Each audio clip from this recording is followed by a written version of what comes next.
하나님께서 이 시간 역사하셔서 저희들에게 임하셔서 깨닫는 영으로 진리의 영으로 임하셔서 듣게 하시고 마음으로 받을 수 있도록 이 시간을 주장하여 주옵소서. 성령 하나님 임마누엘과 함께 해주심을 믿사옵고 예수 그리스도 이름으로 축복하며 기도 올리옵나이다. 아멘. 자, 시편 44편은 그 고라자손의 맞쓰기를이라고 지금 성경이 우리에게 알려주고 있는데, 어제 말씀드린 대로 맞쓰기이라는 표현은 교훈이라는 뜻인데, 자, 고라자손 어제 그 43편, 42편과 동일한 그 내용을, 그 저자를 밝히고 있는데, 그런데 이 44편의 말씀은 히스기야 왕의 그 저작설도 있어요. 왜 그러냐면 내용상 히스기야 왕 때에 있었던 내용이기 때문에. 그런데 성경은 고라자손이라고 기록을 하고 있는데, 그렇게 되면 만약에 히스기야 왕이 저작을 한 그 쓴 게 맞다면 고라자손의 맞쓰기라고 되어 있는 것은 고라자손이 이거를 부른 거고, 이게 시편이잖아요. 그러니까 찬양할 때 이거를 그대로 부른 거고, 저자는 히스기야 왕이 되는데 정확진 않아요. 그런데 그 내용상 히스기야 왕 때의 내용이기 때문에 그렇게 보는 견해도 있다라는 거고, 자, 좀 길게 되어 있습니다만은 1절부터 8절까지는 과거를 회상해요. 이스라엘 백성들이 가나안에 들어오고 가나안 땅에 정착하고 번성할 수 있었던 것은 오직 하나님의 은혜요 언약 때문이었다. 이렇게 과거를 회상하고 주의 은혜로 한마디로 번성했던 과거의 회상을 합니다. 9절부터 16절까지는 현재야, 현재. 근데 현재는 하나님의 도우심을 받지 못함으로 극심한 어려움에 처해 있다 라는 것을 이야기를 하고 있고, 17절부터 마지막 26절까지에서는 미래야, 미래. 하나님의 인자하심을, 긍휼을 구하면서 빠른 시일 내에, 빠른 미래에 회복시켜 주시기를 간구하는 내용으로 되어 있다. 그래서 과거와 현재와 미래를 이렇게 나눠서 이야기하는데 좀 길기 때문에 한 절씩 계속 보시면서 말씀을 드리도록 하겠습니다. 1절입니다. 하나님이여, 주께서 우리 조상들의 날 곧 옛날에 행하신 일을 그들이 우리에게 일러주매 우리가 우리 귀로 들었나이다 라고 되어 있습니다. 그럼 뭐예요? 조상들, 할아버지, 증조할아버지, 할아버지, 아버지가 과거에 하나님께서 우리에게 어떻게 행하셨는지를 들려주었다는 거예요. 그래서 우리가 우리 귀로 들었다는 거예요. 그러므로 우리도 마찬가지예요.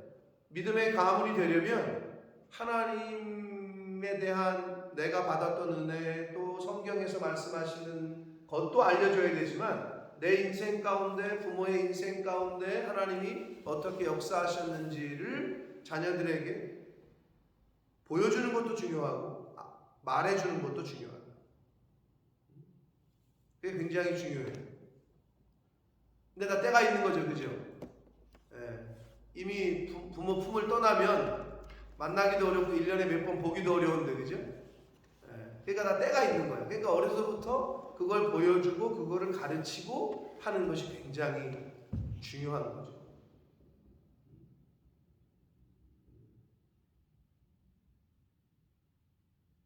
저희 아버님, 제가 좀 안타까운 거는 이제 90이 넘으셔서 말 그대로 본향에 가실 날이 가까우시고 있는 건데, 언제부턴가인지 제가 정확히 모르겠는데, 뭐 제가 1년 많이 봐야 1년에 한 번 뵙고 하니까. 근데 이제 매영 목사님도 그 말씀을 하시더라고요. 아버님이 언제부턴가 모이면 손주들 모아놓고 이제 가실 때가 됐으니까 하나님에 대한 이야기, 천국에 대한 이야기, 신앙에 대한 이야기를 하셔야 되는데 언제부턴가 자식이건 손주건 만나면 계속 생식 얘기만 하고 앉았어. 생식보건. 고기 먹지 마라. 그걸 언제부턴가 그것만 얘기를 하셔. 아니 지금 그 정도 연세고 이제 돌아가실 때가 됐으면 하나님에 대하여, 천국에 대하여, 소망에 대하여, 믿음에 대하여 이런 얘기를 자꾸 입만 열면 꺼내야 되는데, 제가 그 얘기 듣고 이렇게 보니까 정말 저희 아버님이 맨날 저한테 전화하시면 고기 많이 먹지 말아라, 채소 많이 먹어라. 이 땅에 먹을 것만 대한 얘기를 계속 하시는 거야. 그래서 제가 아버지가 나이가 드셔 보니까 자기가 몸에 대해서 관심이 있고 그래서 그런가 보다 이렇게 생각을 하지만, 영적으로 보면 천국을 소망하고 그 천국을 이야기를 해주고 자기의 살아왔던 하나님의 역사하심을 이야기를 해주고 믿음을 얘기해줘야 되는데 그거는 얘기를 안 하시더라고요. 언제부터. 모여서 예배 드릴 때는 그래도 하셨었는데, 근데 언제부턴가 제가 보니까 이게 중심이 이동을 했어. 그래서 내가 이제 요번에 만약에 한번 뵈면 좀 말씀을 드리려고. 목사로서, 자식으로서가 아니라 목사로서 이제 하나님 나라에 곧 가실 텐데 자손들에게 천국에 대한 이야기, 아버지가 경험했던 하나님에 대한 이야기를 하셔야지, 손주들 만나면 맨날 그 얘기만 하고 그거는 안 하시는 게 좋다. 제가 그렇게 얘기를 하려고 해요. 그러니까 내 관심이 있는 거를 얘기하는 거니까. 지금 여기 조상들이 알려준, 우리에게 일러준 거를 우리가 우리 귀로 들었다. 주께서 행하신 일, 우리 조상들에게 어떻게 행하셨는지, 이 굉장히 중요합니다. 지금은 미나나 민성이나 유진이에게 얘기해주고 싶어도 이미 다 떠나갔는데 품 안의 자식이라. 그럴 기회가 적단 말이에요. 보여주거나 말해주거나. 그래서 다 때가 있는 건데 이것이 굉장히 중요합니다. 기회만 있는 대로 하나님에 대하여, 하나님의 역사하심에 대하여 이거를 계속 알려주고 이야기를 하는 것은 너무 중요합니다. 2절 봅니다. 주께서 주의 손으로 뭇 백성을 내쫓으시고 우리 조상들을 이 땅에 뿌리박게 하셨다. 가나안 땅 얘기하는 거죠. 가나안 땅 입성할 때에, 그러니까 가나안 땅에 인도하신 분도 하나님이요, 가나안 땅의 원주민들과의 전쟁에서 승리하게 하신 분도 하나님이요, 그 땅에 거주하게 하신 분도 하나님이시다.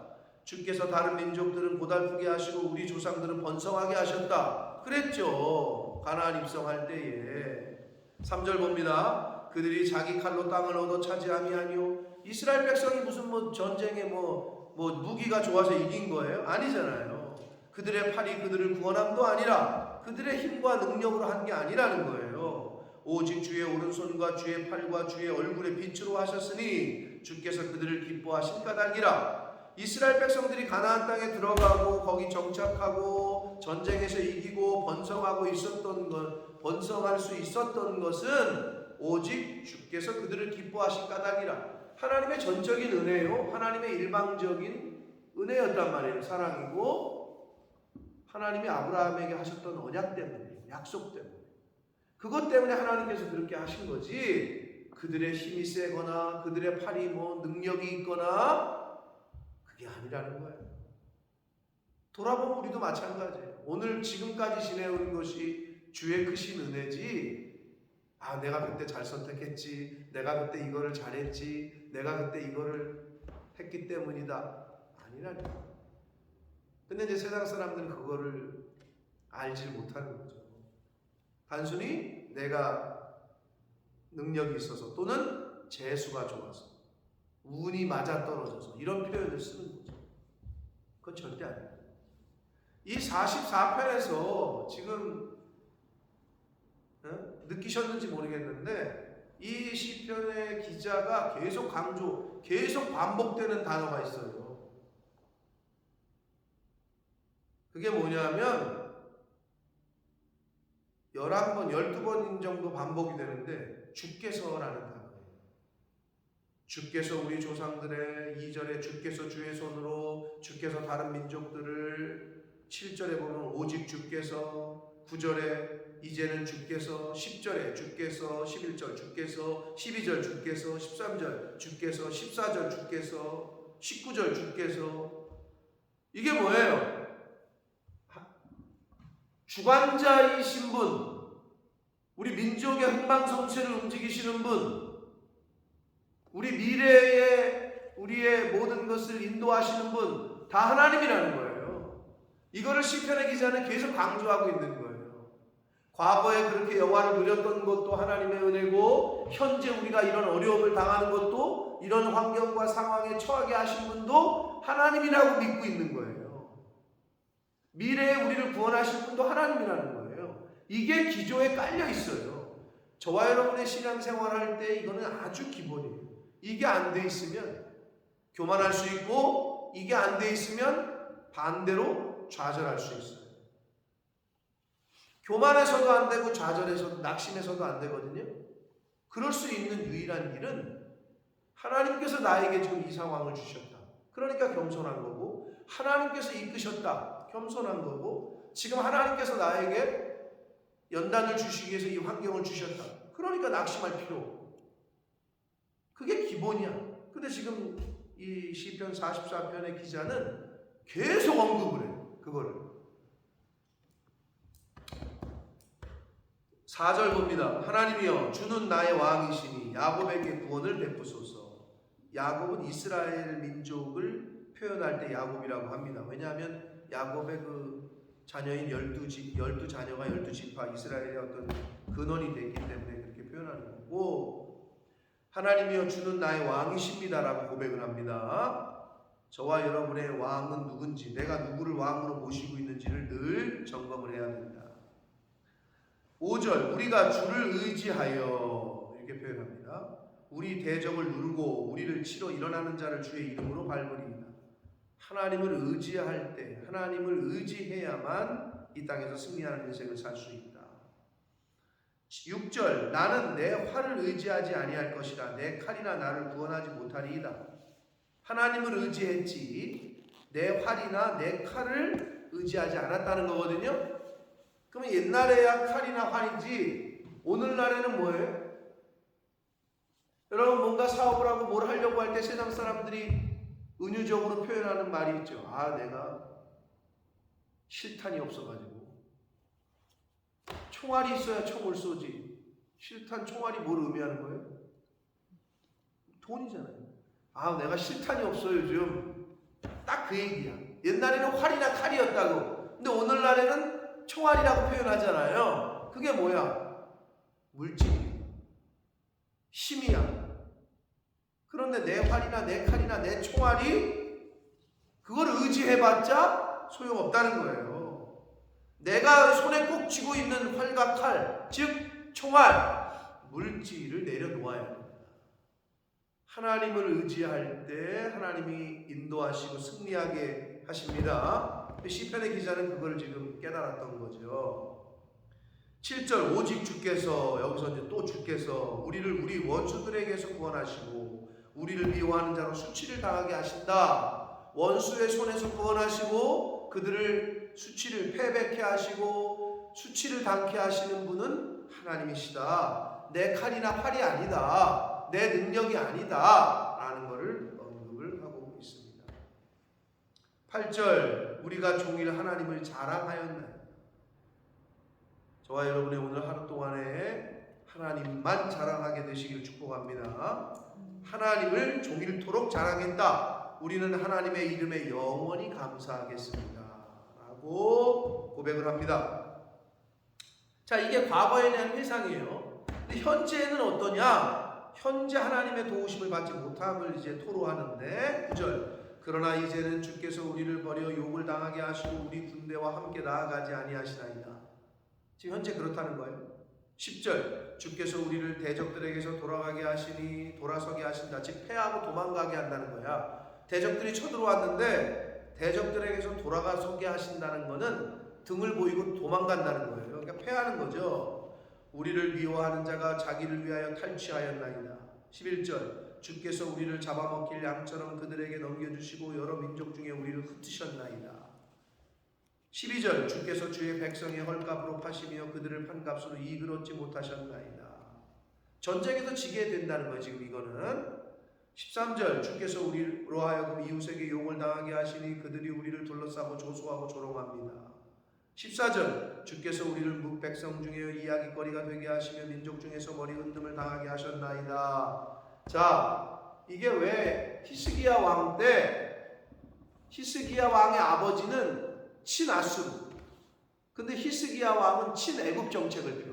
그러니까 아버지 때는 조공을 잘 바치다가 히스기야가 왕이 되고 나서 아수르한테 조공을 안 바치네. 그러니까 쳐들어와. 사네립, 아수르의 왕 사네립 쳐들어와. 그래서 1차 침공 쳐들어오니까 히스기야가 놀래가지고 조공을 바쳐. 성전 기구들도 다 꺼내주고 은금을 다 갖다 바치네. 그러자 그 당시에 활동했던 이사야 선지자가 책망을 해. 너 뭐 하는 거냐. 그래서 그거를 책망받고 회개하고 깨닫는 차에 2차로 또 쳐들어왔네. 사내립이. 이게 이제 열왕기상 19장 18장에 있는 얘기. 열왕기하 18장 19장에 있는 이야기인데 쳐들어와. 그러니까 히스기야가 그땐 정신을 차려.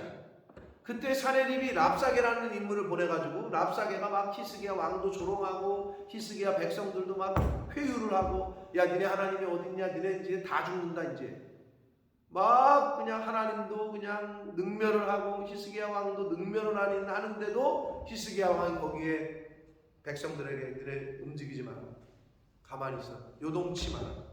2차 때는 철저하게 하나님만 의지해, 붙잡아. 그래서 어떤 일이 벌어졌어요? 하나님이 하룻밤 사이에 아수르군 18만 5천 명을 싹 죽여. 이게 이제 하나님의 역사예요.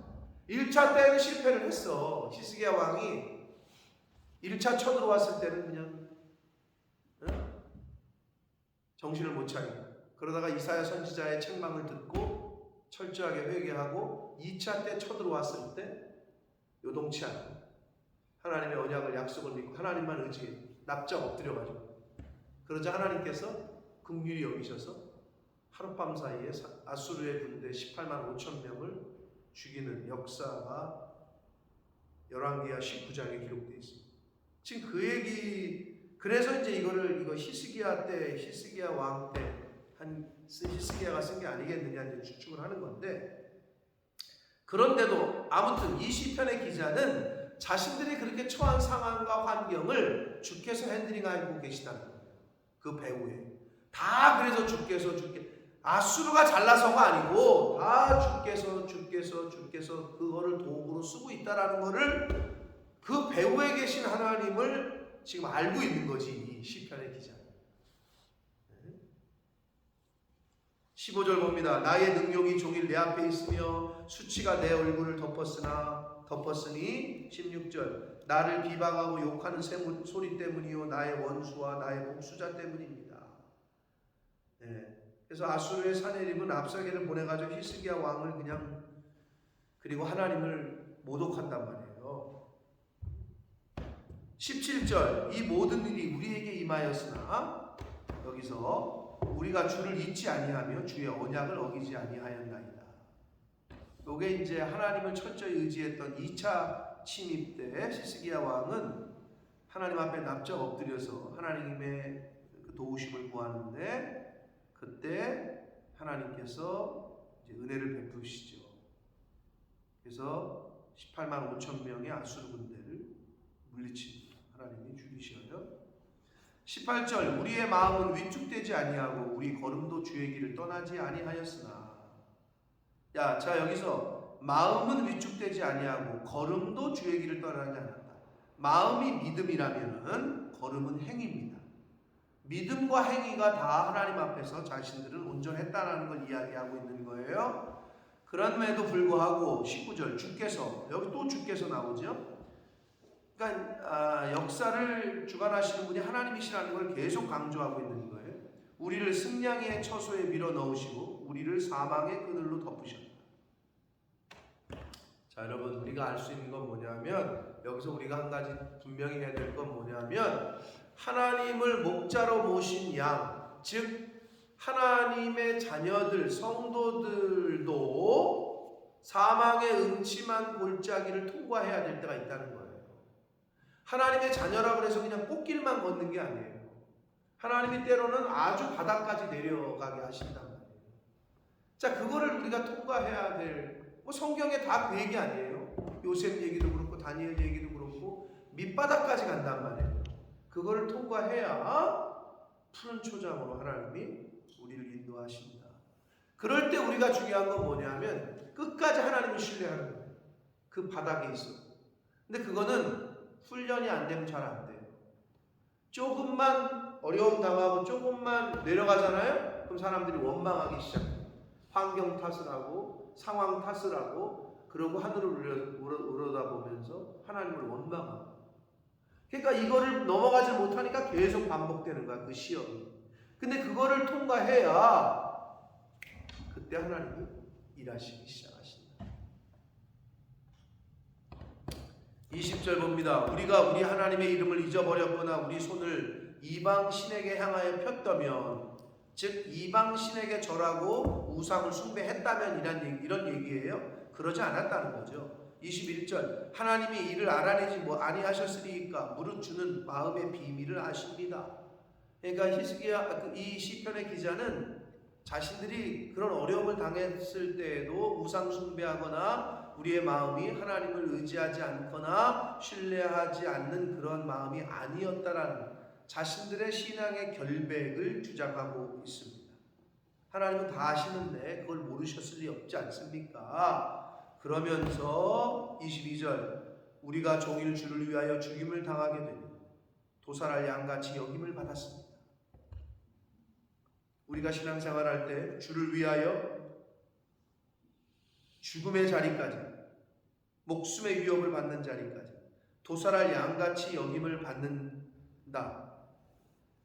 만약에 그런 자리에 가게 하신다면 그거는 정말 하나님 앞에 감사해야 될 일이 뭐냐? 감당할 만한 시험을 주신다 했고 피할 길을 주신다 했는데 일반적인 사람들에게는 이런 시험을 주시지 않아요. 어느 정도 하나님이 인정하는 사람이니까 그런 어려움에 처하게 하시는 거예요. 그러니까 너무 걱정 안 하셔도 되는데 일반적인 사람에게는 그런 시험이 가지를 않아요. 하나님이 쓰시려고 연단시키시고 예비하는 사람이거나 어느 정도 믿음에 인정을 하실 때 하나님이 그런 환경을 허락하신다.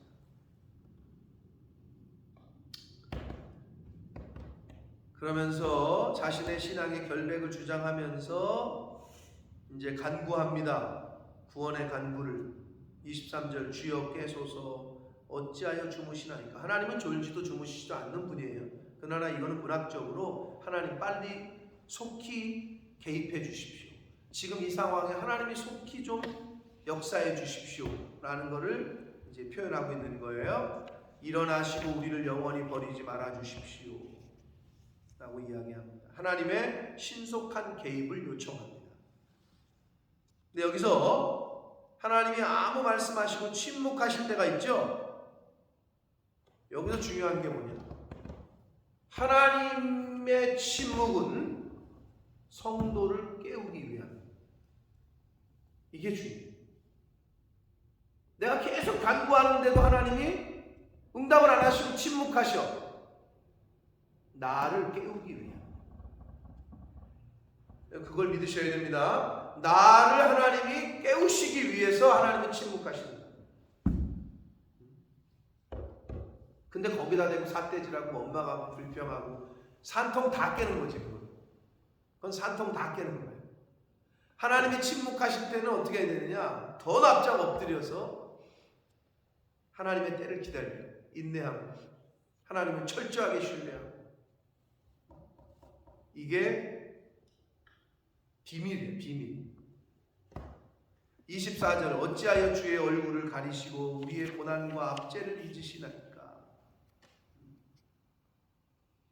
히스기야 왕은 그 열왕기하 말씀과 이사야서의 말씀에도 보면 항복하라는 편지를 받거든요. 그 편지를 받고 어떻게 했어요? 하나님의 전에 올라가서 하나님 앞에 부복하고 기도한다. 이거 보십시오. 하나님 이런 능력을 이거 보십시오. 그러니까 하나님을 철저하게 두 번째는 그렇게 의지한단 말이에요. 그게 이제 열왕기하 19장 8절 이하에 기록이 되어 있어요. 그러니까 철저하게 하나님 앞에 머리를 숙이고 간구하고 있다. 25절 우리의 영혼은 진토 속에 파묻히고 우리 몸은 땅에 붙었습니다. 아주 지금 다시 자신들이 처한 상황이 극에 달해 있음을 호소합니다. 그러면서 26절 일어나 우리를 도우소서 주의 인자하심으로 말미암아 우리를 구원하소서 라고 말씀합니다. 그 우리의 하나님의 구원의 역사는 하나님의 인자하심, 하나님의 긍휼하심 때문에 전적으로 이루어지는 거지 우리가 어떤 무슨 우리의 힘으로 될 수 있는 건 아니에요. 그러니까 주의 인자하심으로 우리를 구원해달라. 이 표현이 가장 맞는 거고 이러한 그 히스기야 왕과 그 이스라엘 백성들의 자세를 보시고 하나님께서 이제 아수르의 대군을 18만 5천 명을 하룻밤 사이에 죽이십니다. 그래서 구원을 하신다. 자, 주의 인자심으로 말미암아 우리가 구원을 얻는 것이다. 자, 44편 좀 길었습니다만은 한 절 한 절씩 우리가 봤는데 과거와 현재와 미래 이렇게 나눠져 있고 시편의 기자는 지금 과거의 이스라엘 백성들의 그 영화와 이 모든 것 하나님께서 그렇게 주셨는데 현재는 지금 우리가 주께서 우리와 함께 하시지 않으므로 우리가 이런 고난을 당하고 있다. 하나님이 함께 하시지 않을 때에는 인간은 너무 힘들어요. 영육이 힘들어요. 그러니까 임마누엘의 역사는 가장 큰 은혜예요. 하나님이 함께 하실 때에 인간은 가장 영적으로 육적으로 평안한 거예요. 그리고 조속한 시일에 하나님의 개입을 요청하는데 때로는 하나님이 침묵하실 때가 있는데 그 침묵은 바로 나를 위함이요 나의 영을 깨우기 위함이다 라는 걸 잊지 마시고 사망의 음침한 골짜기를 다니는 것과 같은 어려움에 처할 때가 있다. 하나님을 목자로 섬기는 성도들도 그럼 그때 어떻게 해야 되느냐? 하나님이 침묵하실 때 끝까지 하나님을 신뢰하고 믿음을 보이고 인내하는 것이 중요하다. 이게 포인트란 말이에요. 그러면 하나님의 인자하심으로 하나님의 때에 구원을 하신다. 내 힘으로 되지 않아요. 인간의 힘으로 될 수 있는 게 별로 없어. 철저하게 하나님 앞에 낮아져서 하나님을 의지할 때 하나님께서 저와 여러분의 기도를 들으실 줄 믿습니다. 그래서 그 믿음을 보여드리고 인내하고 하나님의 때를 기다려야 돼요. 낙심하거나 불안해하거나 원망한 상태에서 기다리는 게 아니라 정말 하나님 앞에 내 믿음을 보여드리고 하나님을 끝까지 신뢰하고 인내하고 하면 왜 이렇게 늦어지지 내 생각할 때 늦어지는 거지 그건 절대 늦어지는 게 아니다.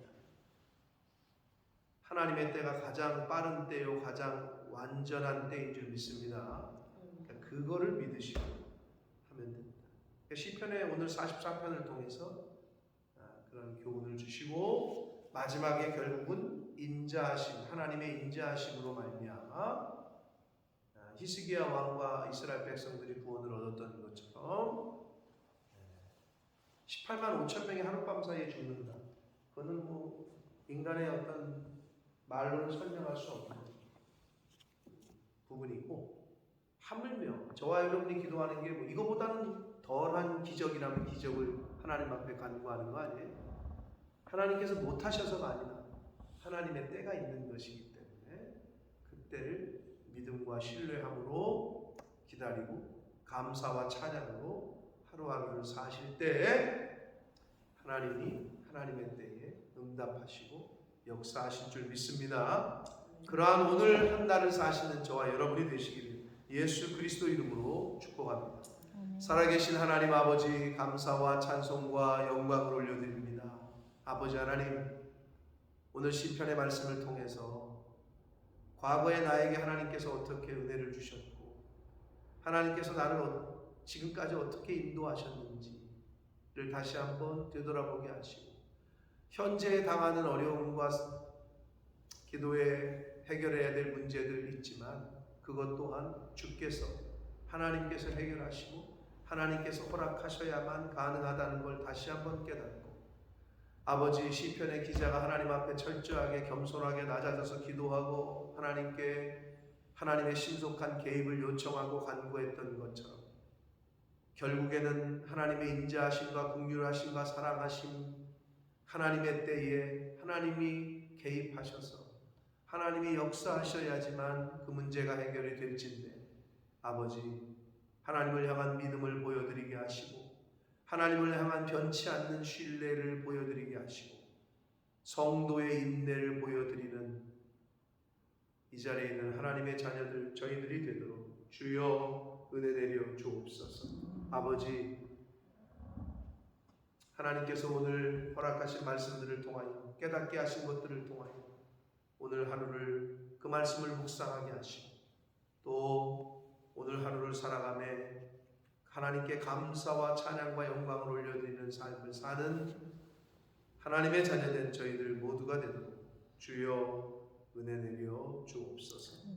예수 그리스도 이름으로 축복하며 기도 올리옵나이다. 하늘에 계신 우리 아버지,